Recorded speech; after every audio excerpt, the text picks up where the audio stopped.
Next 1971 ಅಲ್ಲಿ ಮೂರನೇ war start ಆಗುತ್ತೆ. ಆಗಿರೋ ಇಂಡಿಯಾ ಪಾಕಿಸ್ತಾನ್ ನಾಕ್ ವಾರ್ ಅಲ್ಲಿ ಇದು ಮಾತ್ರ ಸ್ವಲ್ಪ ಡಿಫ್ರೆಂಟ್. ಅದ್ ಹೆಂಗಪ್ಪ ಅಂದ್ರೆ ಇದರಲ್ಲಿ ಕಾಶ್ಮೀರ್ ಇನ್ವಾಲ್ವ್ ಆಗಿಲ್ಲ. ಈ 1971 ಅಲ್ಲಾಗಿದ್ದ ವಾರು ಬಾಂಗ್ಲಾದೇಶ್ ಲಿಬರೇಷನ್ಗೋಸ್ಕರ. ಇದನ್ನ ಅರ್ಥ ಮಾಡ್ಕೊಳ್ಳಕ್ಕೆ ಹಿಸ್ಟ್ರಿಯಲ್ಲಿ ಸ್ವಲ್ಪ ಹಿಂದೆ ಹೋಗ್ಬೇಕಾಗತ್ತೆ. ಇವತ್ತಿನ ಬಾಂಗ್ಲಾದೇಶ್ ಒಂದು ಟೈಮಲ್ಲಿ ಈಸ್ಟ್ ಪಾಕಿಸ್ತಾನ್ ಆಗಿತ್ತು. 1947 ಇಂಡಿಪೆಂಡೆನ್ಸ್ ಸಿಕ್ಕಾದ್ಮೇಲೆ ಪಾಕಿಸ್ತಾನ್ ಅವ್ರಿಗೆ 2 ಜಾಗನ ಬಿಟ್ಕೊಡ್ತಾರೆ.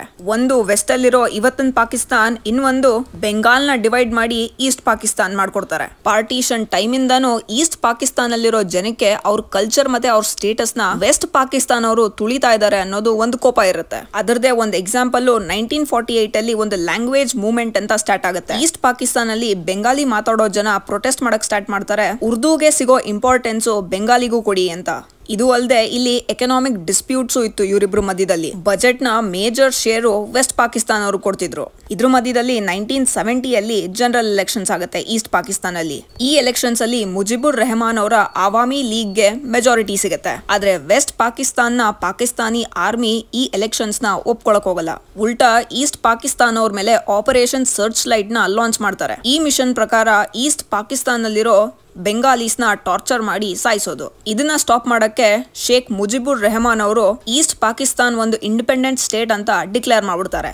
ಇದರಿಂದ ಪಾಕಿಸ್ತಾನ್ ಆರ್ಮಿ ಮತ್ತೆ ಬಾಂಗ್ಲಾದೇಶ್ ಲಿಬರೇಷನ್ ಫೋರ್ಸ್ ಮಧ್ಯದಲ್ಲಿ ಒಂದು ಗೊರಿಲ್ಲಾ ವಾರ್ ಸ್ಟಾರ್ಟ್ ಆಗ್ಬಿಡುತ್ತೆ. ಇಲ್ಲಿ ಇಂಡಿಯಾದ ಎಂಟ್ರಿ ಹೆಂಗಾಗುತ್ತೆ ಅಂದ್ರೆ ಪಾಕಿಸ್ತಾನ್ ಅವರ ಟಾರ್ಚರ್ ತಡ್ಕೊಳಕಾಗದೆ ಬಾಂಗ್ಲಾದೇಶದಲ್ಲಿರೋ ಜನ ಬಾರ್ಡರ್ ಕ್ರಾಸ್ ಮಾಡಿ ನಮ್ಮ ಇಂಡಿಯಾ ಒಳಗಡೆ ಬರಕ್ ಸ್ಟಾರ್ಟ್ ಮಾಡ್ತಾರೆ. ಬಾಂಗ್ಲಾದೇಶದಿಂದ ಬರೋ ಜನನ ಇಂಡಿಯಾದಲ್ಲಿ ಫುಡ್ ಮತ್ತೆ ಶೆಲ್ಟರ್ ಕೊಟ್ಟು ನೋಡ್ಕೊಂತಿರ್ತಾರೆ. ಆದ್ರೆ ಇದು ನಾವು ಜಾಸ್ತಿ ಟೈಮ್ ಮಾಡಕ್ಕಾಗಲ್ಲ, ಯಾಕೆಂದ್ರೆ ನಮ್ಮ ಇಂಡಿಯನ್ ಎಕನಾಮಿ ಮೇಲೆ ಏಟ್ ಬೀಳ್ತಾ ಇರುತ್ತೆ ಇದರಿಂದ. ಆದ್ರೆ ಈ ಕಡೆ ಪಾಕಿಸ್ತಾನ್ ಅವ್ರು ಏನ್ ಅನ್ಕೊಂತಾರೆ ಅಂದ್ರೆ ನಾವು ಬಾಂಗ್ಲಾದೇಶ್ಗೆ ಗನ್ಸು ಮತ್ತೆ ಮಿಸೈಲ್ಸ್ ನ ಸಪ್ಲೈ ಮಾಡ್ತಿದೀವಿ ಅಂತ ವೆಸ್ಟ್ ಇಂಡಿಯಾದ ಕೆಲವು ಲೊಕೇಶನ್ಸ್ ಗಳಲ್ಲಿ ಏರ್ ಸ್ಟ್ರೈಕ್ ಮಾಡ್ಬಿಡ್ತಾರೆ. ಸೊ ಈ ತರ ಈ ವಾರ್ ಅಲ್ಲಿ ಇಂಡಿಯಾ ಎಂಟ್ರಿ ತಗೊಳುತ್ತೆ. India Pakistan third war December 3, 1971 official ಆಗಿ ಇಂಡಿಯಾ ಈ ವಾರ್ ಅಲ್ಲಿ ಪಾರ್ಟಿಸಿಪೇಟ್ ಮಾಡುತ್ತೆ. ಇಂಡಿಯನ್ ಆರ್ಮಿಯ ಫೋರ್ಸ್ ಮುಂದೆ ಪಾಕಿಸ್ತಾನ್ ಆರ್ಮಿ ಏನು ಮಾಡ್ಕೊಳಕ್ ಹೋಗಲ್ಲ. ಕೊನೆಯಲ್ಲಿ ಸರೆಂಡರ್ ಆಗ್ಬಿಡ್ತಾರೆ. The famous instrument of surrender ನ ಸೈನ್ ಮಾಡ್ತಾರೆ Indian lieutenant general Jagjit Singh Arora. ಆಮೇಲೆ ಪಾಕಿಸ್ತಾನಿಂದ ಅಮೀರ್ ಅಬ್ದುಲ್ಲಾ ಖಾನ್.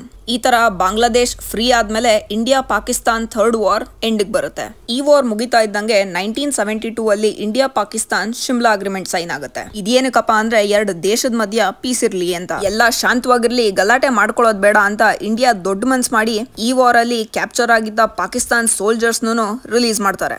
ಆದ್ರೆ ಈ ಪೀಸ್ ಉಳ್ಕೊಳ್ಳೋದು 1999 ತನಕ ಅಷ್ಟೇ.